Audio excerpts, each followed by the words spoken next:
रमता राम जपो रे प्राणी, अब तो सुन ले राम कहानी।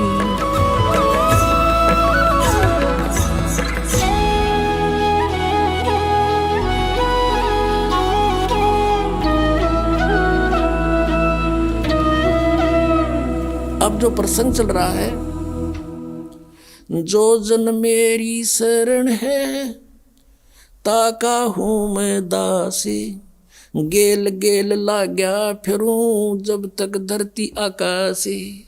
जो बच्चा गौ की नजर में यूं साई को संत, भक्तों के पीछे फिरे यू भक्त वत्सल भगवंत। परम पूज्य कबीर परमेश्वर ये भक्त वत्सल भगवान है। अब उन्हीं आत्माओं में से एक आत्मा मुसलमान घर में जन्म हुआ, उसका राबिया नाम था उसका, राबी। अब परमात्मा किसे दयालु हैं, जैसे आपको बहुत बार वेदों के प्रकरण दिखाए हैं। ऋग्वेद मंडल नंबर 9 सूक्त नंबर 86 के मंत्र 26-27 में, ऋग्वेद मंडल नंबर 9 सूक्त 82 के मंत्र 1, 2, 3 में, ऋग्वेद मंडल नंबर 9 सूक्त 96 के मंत्र 16 से 20 में, ऋग्वेद मंडल नंबर 9 सूक्त 1 मंत्र 8 और 9 में, ऋग्वेद मंडल नंबर 9 सूक्त 20 मंत्र 1 में, और भी अनेकों स्थानों पर समय आने पर मालिक की दया होगी इन वेदों का एक अच्छी तरह से जो अनुवाद किया जाएगा। तो वेदों में भी लीला लिखी है, भगवान ऐसी लीला करता है। वो परम अक्षर ब्रह्म पूर्ण परमात्मा है। वो ऊपर रहता सतलोक में, सचखंड में, और वहाँ से गति करके आता सशरीर, और वो 3 प्रकार से शरीर धारक है। 3 प्रकार के शरीरों से सभी का धारण पोषण करता, सबकी संभाल करता है। एक रूप तो परमात्मा का सतलोक के अंदर स्थिर है, जिसमें करोड़ सूर्य करोड़ चंद्रमा मिला दे एक रोमकूप की इतनी रोशनी है, मनुष्य दृश्य है। और दूसरी टाइप का जो शरीर मालिक धारण करते हैं, नवजात शिशु का रूप धारण करके प्रकट होते हैं किसी तालाब के ऊपर जल पर, इसलिए उसको नारायण बोलते हैं। वो निर्धारित कार्य होता परमात्मा का, किसी संस्कारी हंस वहाँ से कोई उठा ले जाते हैं और वो फिर उस परमात्मा की परवरिश की लीला एक कंवारी गायों से होती है। वो कंवारी गायों का दूध पीते और नहीं पीते हैं,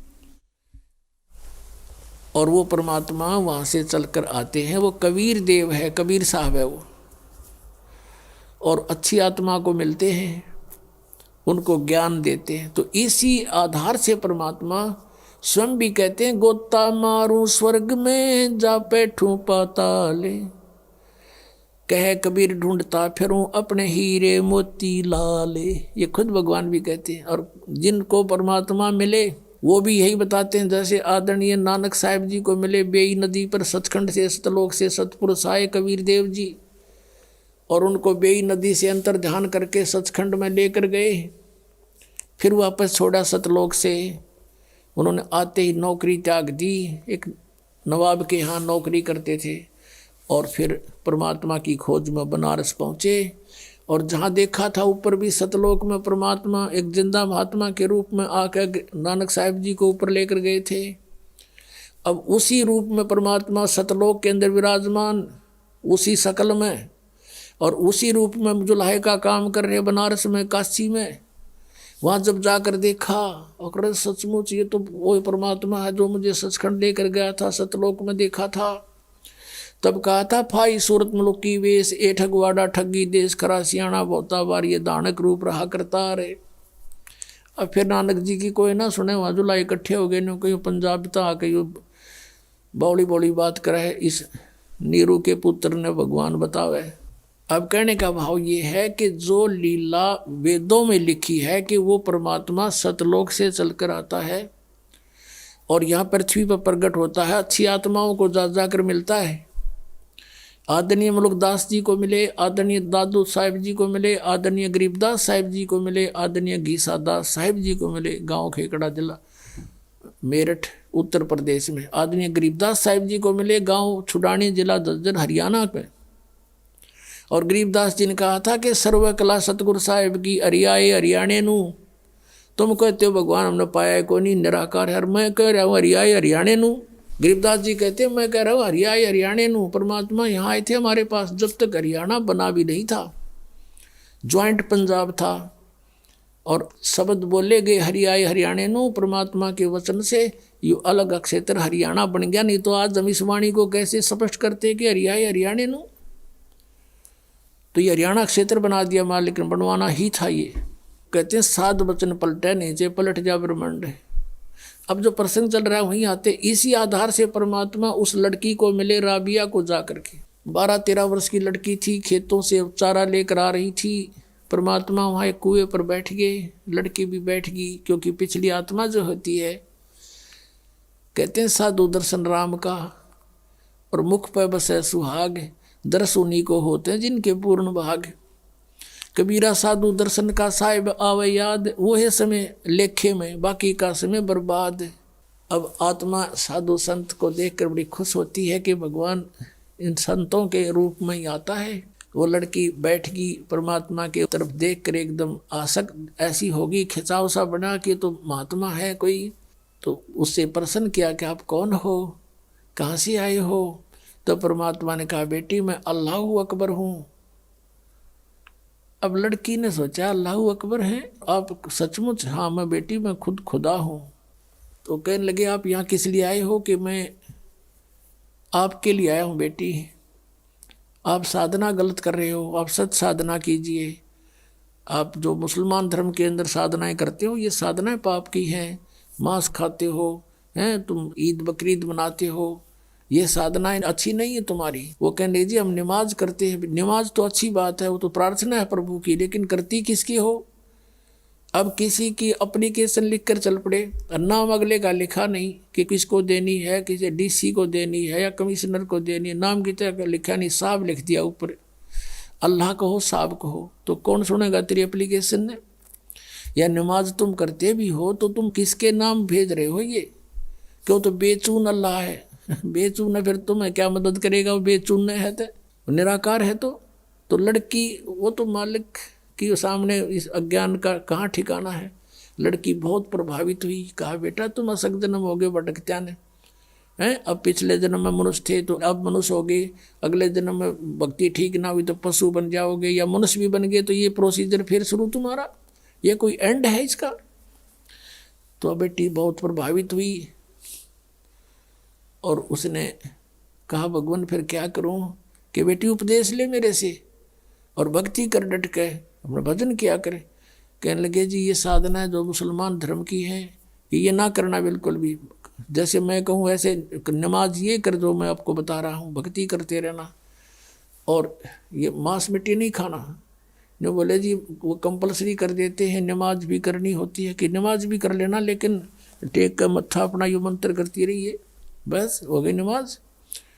मिला जी ठीक है। तो उस लड़की ने उपदेश ले लिया, मालिक उपदेश देकर चले गए। इतनी प्रेरित होगी ज्ञान से, उसने फैसला कर लिया कि मैं विवाह नहीं कराऊंगी और अपना मोक्ष कराऊंगी। अब उसी दौरान घर वालों ने क्या किया, भाई लड़की युवा होगी इसकी शादी तैयारी करो। लड़की ने घर वालों से कह दिया कि मैं विवाह नहीं करूंगी। और मुसलमान धर्म में एक विशेषता है कि लड़की को बैठा देंगे पहले और लड़की से पूछते हैं कि बेटी तुझे ये विवाह मंजूर है? अगर वो स्वीकृति दे देती है तो विवाह होगा, नहीं तो नहीं होगा।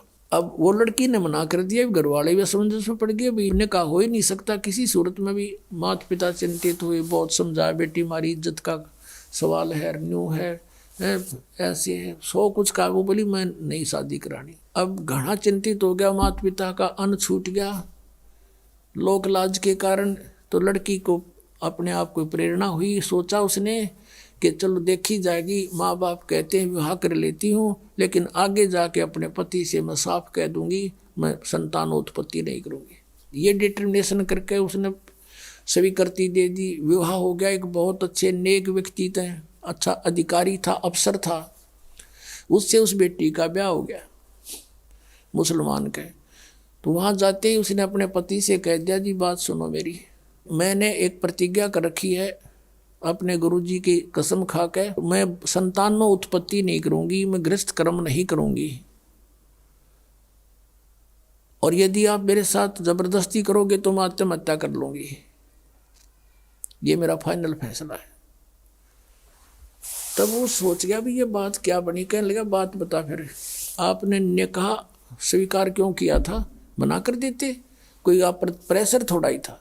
उसने बता दिया कि ऐसे ऐसे मेरे माता पिता लोक लाज के कारण बहुत परेशान हो गए थे और मैंने इसलिए निकाह मंजूर कर लिया कि ये तो शांत रहे, आगे मैं आपसे अर्ज कर लूँगी, ये सोच कर आई थी। वो आपकी मर्जी, मेरी अर्जी मंजूर करो या ना करो। तो बुद्धिमान समझदार दयालु व्यक्ति था वो मुसलमान। उसने एक सोचा भी मैं क्यों इसके वादा करूं भगवान की। पहले डरने वाले होते थे परमात्मा से कि भी क्यों मैं इसके टांग अड़ाऊं, इसकी भक्ति जब इसकी इतनी रुचि है। कहा ठीक है राबिया, जैसे आपके माता पिता को लोक लाज से डर था तो हमारा भी यहाँ समाज है। आप रहोगी मेरी पत्नी के रूप में संसार की दृष्टि में और मेरे लिए होगी मेरी बहन के तुल्य। तेरे अलग से मकान बना दूंगा, उसमें अपनी भक्ति करना, लेकिन घर से बाहर नहीं जाने दूंगा, हमारी भी इज्जत है। कदे तू कह मैं वहाँ जाऊंगी फलान करूंगी, कहीं और नहीं जाने दूंगा किसी संत भक्त के पास, अब जो आपकी आज्ञा। अब उस लड़की ने 4 वर्ष तो साधना वो की जो परमात्मा ने बता रखी थी। फिर वहाँ आने लगे, जो अलग से उसका कमरा बना दिया। उस मुसलमान भक्त ने अपनी दूसरा ब्याह करवा लिया। मुसलमानों में कई कई शादियाँ हो जाती हैं। तो वहाँ आस पड़ोस की और भी भगतनी जो मुसलमान वर्ग की थी धर्म की, वो आने लगे हैं। वो कहने लगी बता तो कुछ भी ना करती या कोई बात हुई। यानी कुछ दिन में वो परमात्मा वाला ज्ञान हट गया, वो लोक वेद फिर समा गया उस बेटी में, और वही मुसलमान धर्म वाली क्रियाएं उसने शुरू कर दी। काल का तो जाल है कसूता। अब वो करती रही अपनी साधना। वो 50 वर्ष की होगी। 50 वर्ष की आयु जब होगी तो उसने अपने पति से कहा कि आपकी आज्ञा हो तो मैं मक्का जाना चाहती हूँ हज करने के लिए। और हज करना कंपलसरी होता मुसलमान धर्म में।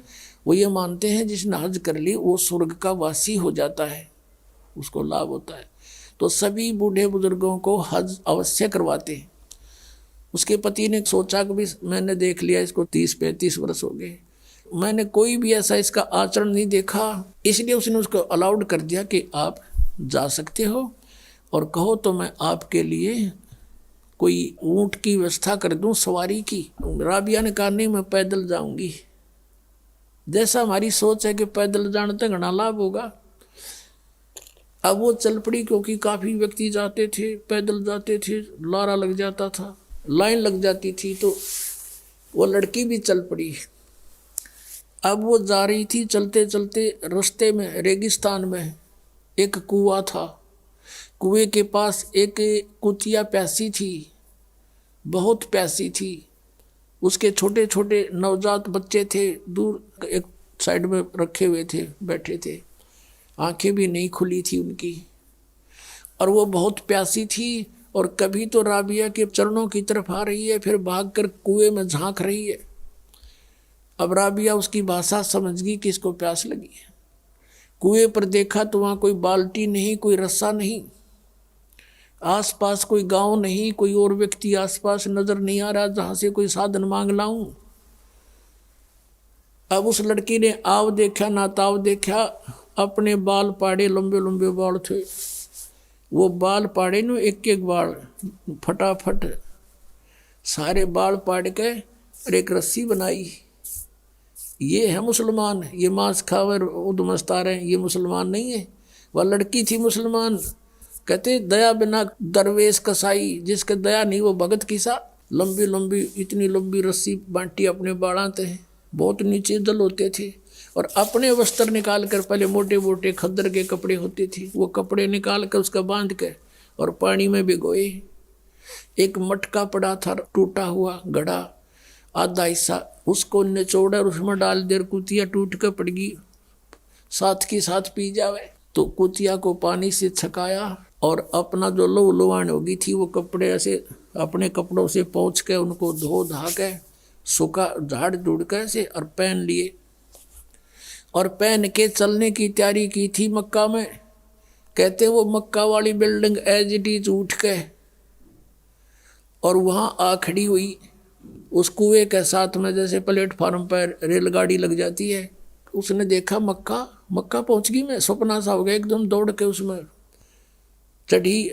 चलते ही वो वहां से उठा और उसमें सारे यात्री उसमें जितने जा रहे थे माथा मुथा टेके थे वो सारे उसके अंदर, और वहाँ मक्का है नहीं स्थान पर, वहाँ सारे देखें कित गया वो हमारा मक्का। तो फिर कुछ देर के बाद वो विमान की तरह वापस जाके वहीं स्थापित हो गया। अब इस कारण से पूरे मुसलमान धर्म में उस क्षेत्र में ये हो गया, वह भक्ति होता राबिया कैसी, भक्ति होता राबिया जैसी। मक्का भी वहाँ बुला लिया राबिया ने, पक्का उसके लिए वहाँ पहुँच गया। अपने आत्मा ये समझना कि जैसे दास आपको बता रहा था कि पहले जो भी हमें सुख होता था या कोई घर में ऐसी अच्छी घटना होती थी तो हम ये सोचा करते थे जो साधनाएं हम कर रहे हैं इसी से हुआ हमारा, और ये थे पिछले पुण्य, उन पुण्यों से उसके अंदर दया हुई, दया से उसमें इतनी हिम्मत आई कि बाल पाड़ दूं, पाड़ के दिखाओ 4 बाल, आप पता लग जा। तो पिछले संस्कार से इतना प्रबल किया, करे करावे साइया मन में लहर उठा, दादू से दरजीव के आप बगल हो जा। उसके बाद वो तो उधर तो प्रशंसा की पात्र बन गई, सब जगह गुणगांव में। अगला जन्म उसका एक बनसुरी नाम की लड़की का हुआ, बनसुरी नाम की लड़की का, और उसने फिर इतने राग रूग गाए, यानी वो डांस डूंस करने वाली जो ये होती है ना लड़कियां, उसका जन्म हो गया। लेकिन आस्था भगवान की फिर भी, तो वो मक्का में गई और उसने ये सुना था कि अभी मक्का में जिसकी मृत्यु हो जाती है वह सीधी भिष्ट चली जाती है स्वर्ग में। अब पिछले संस्कार परमात्मा की भक्ति कर रखी, 4 वर्ष वो अंगड़ाई ले रहे थे, उसमें इतनी हिम्मत आवे थी। उस लड़की ने क्या किया कि मक्का में अपनी गर्दन काट दी। अब मोक्ष तो चाहिए, 50-55 साल की उम्र होगी थी कि मोक्ष चाहिए हमें, और मक्का में कहते मर जाता, वहाँ का लोक वेद दंत कथा है कि मक्के में जो मर जाता सीधा भ्रष्ट जाता है, तो उसने वहीं गर्दन काट दी। और सब ने न्यू हो गया भाई, बनसुरी तो गई स्वर्ग में, बनसुरी सीधी गई स्वर्ग में, क्योंकि मक्का में उसने अपनी कुर्बानी दे दी। तो मुसलमान इसको कहते हैं जो अपनी कुर्बानी दे, बकरियां के गल काटे वह कुर्बानी है, वह तो कुर्बानी ले रहे हो तुम तो खून पी रहे हो दूसरों का। ऐसे ही हिंदू लोग करते हैं, बकरियां चढ़ाते हैं माता के, माता वो बकरे खावेगी, काजू खाओगी, किशमिश खाओगी, वह तो जलेबी खावेगी। इस गंद ने कौन खावे, आप पे खा बनाओ और आप पे खाओ और माता के सिर लावे। अब उसके बाद उसका जन्म हुआ एक शेख तकी नाम का मुसलमान पीर था, राजा सिकंदर लोधी का, दिल्ली का बादशाह एक सिकंदर लोधी राजा हुआ है। वो बहलोल लोधी का पुत्र था, बहलोल लोधी नाम का एक राजा हुआ है, वो भी दिल्ली का बादशाह था। तो सिकंदर लोधी का वो धार्मिक गुरु था। सिकंदर लोधी को बहुत भयंकर रोग हो गया था जलन का, कहीं पर भी जंतर से मंत्र से किसी ट्रीटमेंट से उसको कोई राहत नहीं मिली थी। तो परमात्मा कबीर जी के आशीर्वाद मात्र से सिकंदर लोधी स्वस्थ हो गया था। और उसके बाद वो परमेश्वर कबीर देव जी की बहुत इज्जत करता था, उनको बहुत आदर देता था। जो धार्मिक उसका गुरु था मुसलमान शेख तकी, वो कबीर जी से ईर्षा करने लग गया कि तेरी रोजी रोटी जावेगी। राजा का ज़्यादा इसमें प्रेम बढ़ गया। वजीर और फकीर आपस में ईर्षा करे बिना रहा ना करें, तो बहुत ज़्यादा ईर्षा करने लग गया। उसने सोची कबीर जी को नीचा दिखाऊं, अब किसी तरह कबीर जी को ऐसा राजा की दृष्टि से गिरा दूं इसको, ऐसे अवसर की खोज करने लगा। एक दिन राजा सिकंदर लोधी कबीर परमेश्वर जी को साथ लेकर काशी से लौट रहे थे, बनारस से दिल्ली आ रहे थे। शेख तकी भी साथ था। एक दरिया पर पड़ाव डाला रात्रि बिताने के लिए। तो उधर से शेख तकी ने अपना बेरुखी दिखाई राजा के प्रति, राजा ने कारण पूछा तो उसने बताया कि तूने तो अब मुसलमान के छोड़कर हिंदू गुरु बना लिया, सारे मुसलमानों को कह दूंगा राजा मुसलमान नहीं है, अब हिंदू हो गया है, ये काफिर हो गया है। राजा को पता था कि इसने एक बार मुसलमानों को कह दिया सब मेरे से विमुख हो जाएंगे, मेरा राज्य जाओगा, सब इसकी मुट्ठी में है, तभी उसको साथ रखता था। सिकंदर लोधी शेख तकी को इसलिए साथ रखता था कि कम से कम इसका मुंह चुप रहे, ये ठीक रहा रहे और सब समाज मेरे साथ रहे मुसलमान। राजा को बड़ी चिंता हुई, परमेश्वर साथ थे अलग टेंट में। राजा से पूछा कि क्या कारण है, टेंशन किस बात की। सिकंदर लोधी ने सब कारण बता दिया। सिकंदर लोधी ने कहा कि इस प्रकार ईर्षा किए हुए है। कबीर जी बोले मैं वापस चला जाता हूँ। अग नहीं, आप नहीं जा सकती, कुछ भी हो। फिर सिकंदर लोधी ने फिर कारण पूछा कि आप कैसे प्रसन्न हो गए शेख तकी, कि मैं तब प्रसन्न होऊंगा तू जिसको भगवान कहता है, अल्लाह कहता है कबीर को, मेरे सामने कोई मुर्दा जीवित कर दे। क्योंकि सिकंदर लोधी ने स्वामी रामानंद जी जो कबीर परमेश्वर जी के गुरुजी थे, उन्होंने कोई ऐसा अपशब्द कह दिया था मुसलमानों के बारे में सिकंदर लोधी को रामानंद जी ने, तो सिकंदर लोधी ने रामानंद जी की गर्दन काट दी थी। और वैसे लोगों की दृष्टि में, संसार की दृष्टि में तो कबीर जी के गुरुजी थे रामानंद, लेकिन रामानंद मानते थे कबीर जी को गुरुजी अपने हृदय से, लेकिन एक मर्यादा बनाए रखने के लिए वो गुरुजी बने हुए थे। तो सिकंदर लोधी ने जब गर्दन काट दी तो कबीर परमेश्वर जी ने स्वामी रामानंद जी को तुरंत जीवित कर दिया था वही सिकंदर लोधी के सामने।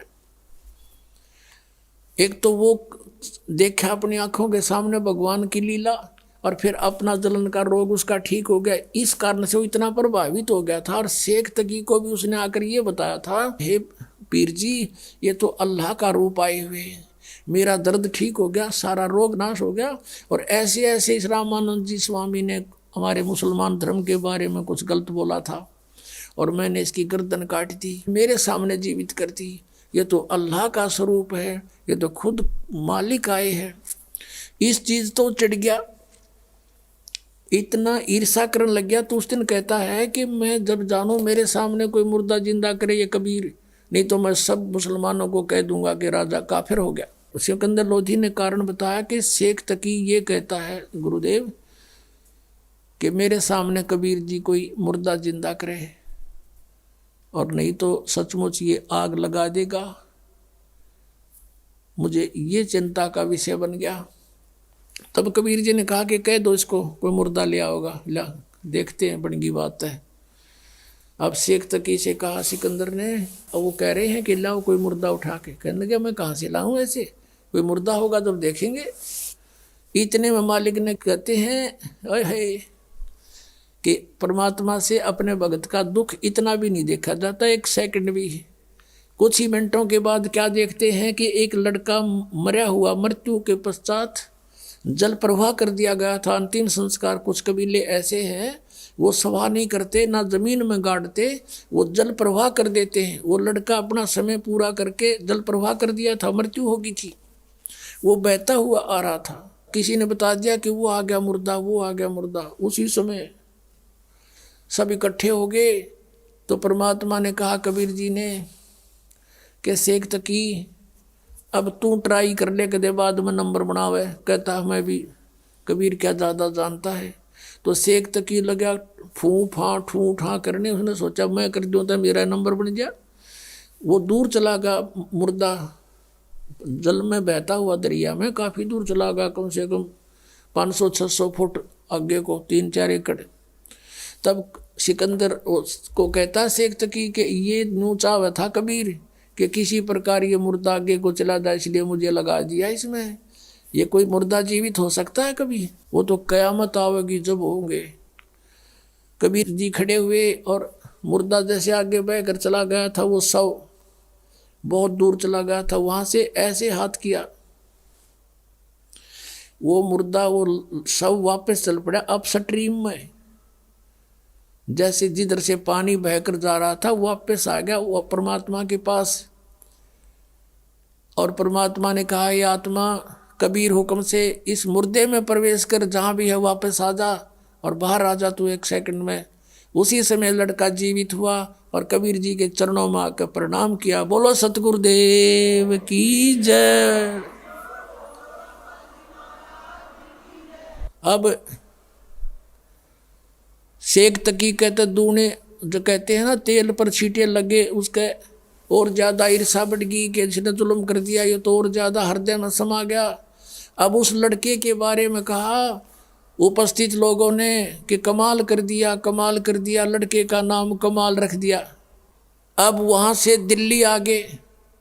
अब शेख तकी ने सभी मुसलमानों को इकट्ठा किया कि भी राजा तो धर्म प्रवर्तित करने वाला है, ऐसे ऐसे काफिर को हिंदू को साथ रखता है, और कुछ करो भैया। ये मुसलमान कहने लगे बोलो पीर जी तुम जो कहोगे हम वही करेंगे, कि चलो राजा के पास। राजा के पास पहुँचे, हजारों की संख्या में लेकर सटराई कर दी उसने, तो प्रदर्शन कर दिया। राजा ने कारण पूछा। शेख तकी ने कहा कि जिसको तू लेकर आया है कबीर को, वो लड़का तो सदमे में था और वो ऐसे जीवित होना ही था, वो तो ताज़ा मरा हुआ था। मैं जब जानूँ मेरी लड़की, अब वो लड़की जो थी राबिया, वो तीसरा जन्म शेख तकी के घर पर जन्म था और वो 12 वर्ष की होकर मृत्यु को प्राप्त हो गई थी। उसका खत्म हो गया था वो जीवन मनुष्य का, आगे मनुष्य जीवन शेष नहीं था। तो शेख तकी ने अपनी मुसलमान रीति से लड़की का अंत्येष्टि कर रखी थी, कब्र में दबा रखी थी। तो सिकंदर लोधी से कहा शेख तकी ने कि मैं जब जानूँ मेरी बेटी ने जीवित कर दे, यू कबीर इज गॉड, मैं मान लूँगा इसको, और नहीं तो हम बगावत करेंगे। अब फिर टेंशन बना दी। परमात्मा अंतर्यामी थे, वो तो सारी फड़क निकालने के लिए तो गए हुए थे। कबीर जी ने पूछा परमेश्वर ने सिकंदर जी से कि क्या हो गया राजन, कुछ मायूस नजर आ रहे हो। राजा ने सारी अपनी समस्या बताई। अब कहते हैं अपने भगत का दुख भगवान देख नहीं सकता। कहने लगा भी ठीक है, इसको कह दो शेख तकी को आज से तीसरे दिन वह लड़की जीवित करूंगा, और आसपास डंडोरा पिटवा दो, प्रचार करवा दे राजा तुम, ताकि कदे 10-20 का मैं ना मानना ही हो, सारा संसार देख ले। आसपास के मुनादी करा दी कि मुर्दा जीवित किया जाएगा। कबीर नाम के संत आ रहे हैं, बड़े महापुरुष पहुंचे हुए हैं। सिकंदर लोधी के जलन का रोग भी उन्होंने ठीक किया, क्योंकि राजा का रोग था, सबको चिंता थी, और वो स्वस्थ हुआ तो सबके खुशी, सब चर्चा का विषय हुए थे कि वही संत आए या वही आए जिन्होंने सिकंदर लोधी का रोग नाश किया। कहा वही आए। हजारों की संख्या में व्यक्ति वहाँ इकट्ठे हो गए। उस निश्चित समय पर कब्र को फुड़वा दिया गया। राजा भी उपस्थित है, सब मुसलमान भी, हिंदू भी, पता नहीं कितने को वहाँ इकट्ठे हो गए, और लड़की का शव कब्र के अंदर है। तब परमेश्वर ने कहा कि शेख तकी अब तू कर ले कोशिश, कदे फिर नंबर बनावे। तो और उपस्थित जन कहने लगे जी जय शेख तकी के पास कोई जंतर मंत्र होता, अपनी बेटी ने कौन मरण दे, ये तो पहले ही कर लेता, आप ही करो कुछ। अब परमात्मा ने कहा कबीर जी ने कि हे शेख तकी की बेटी जीवित हो जा। वह जीवित ना हुई। दूसरी बार फिर कहा कि हे शेख तकी की बेटी जीवित हो जा, नहीं जीवित हुई। तो शेख तकी ने भंगड़ा पा दिया, नाचे कूद, देखो पकड़ा गया ढोंगी का ढोंग, देखो देखो कुछ नहीं हो सकता इससे। तीसरी बार परमात्मा ने फिर कहा, वह नहीं जीवित हुई। तब परमेश्वर ने कहा कि शेख तकी थोड़ी शांति रख, अखोरी शांति, पकड़ा गया तेरा ढोंग, देखो पाखड़, देखो पाखड़। तब परमात्मा ने कहा हे जीवात्मा जहाँ भी है तू, कबीर हुक्म से वापस सारी प्रवेश कर बेटी के शरीर में बाहर आ जा। 2 सेकंड में सारा शरीर कंपने लगा। लड़की उठ के परमात्मा के चरणों में दंडवत प्रणाम किया। बोलो सतगुरुदेव।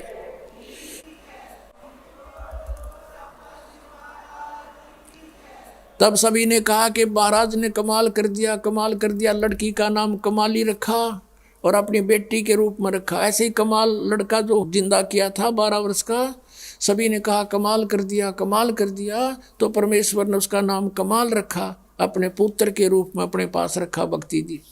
अब वो लड़की जब जीवित हुई, परमेश्वर ने कहा बेटी जा तेरे पिता के साथ में, और उधर से उसको पिछले अपने जन्मों की चेतना दे दी। परमात्मा ने अपने आशीर्वाद से उसकी दिव्य दृष्टि खोल दी।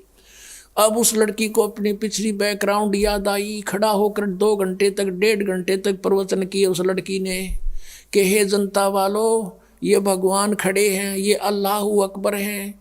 मैंने चौथे जन्म पहले, तीसरा जन्म जो मेरा था उसमें मैंने इनसे नाम लिया था और मैंने 4 वर्ष भक्ति करके छोड़ दी थी। उस 4 वर्ष की मेरी भक्ति के कारण मुझे लगातार तीसरा मनुष्य जीवन तो प्राप्त हो गया, लेकिन ये मेरा इतना ही जीवन था।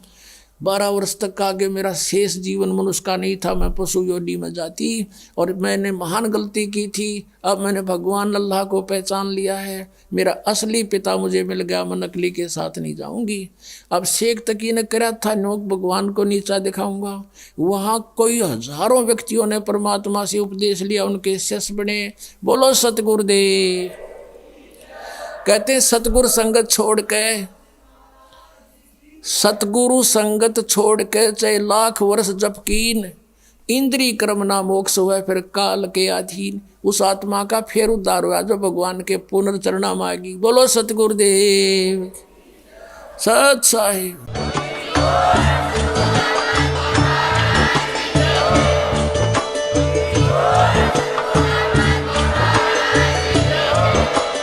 आप सुन रहे थे जगत गुरु तत्वदर्शी संत रामपाल जी महाराज जी के मंगल प्रवचन। अधिक जानकारी के लिए विजिट कीजिए हमारी वेबसाइट www.jagatgururampalji.org। संत रामपाल जी महाराज जी के शुभ आशीर्वाद से पूरे विश्व भर में 500 से भी ज्यादा नाम दीक्षा केंद्र हैं, जिन पर संत रामपाल जी महाराज जी द्वारा ऑनलाइन निशुल्क नाम दीक्षा दी जा रही है। अपने नजदीकी नाम दीक्षा केंद्र का पता करने के लिए संपर्क करें 8222880541।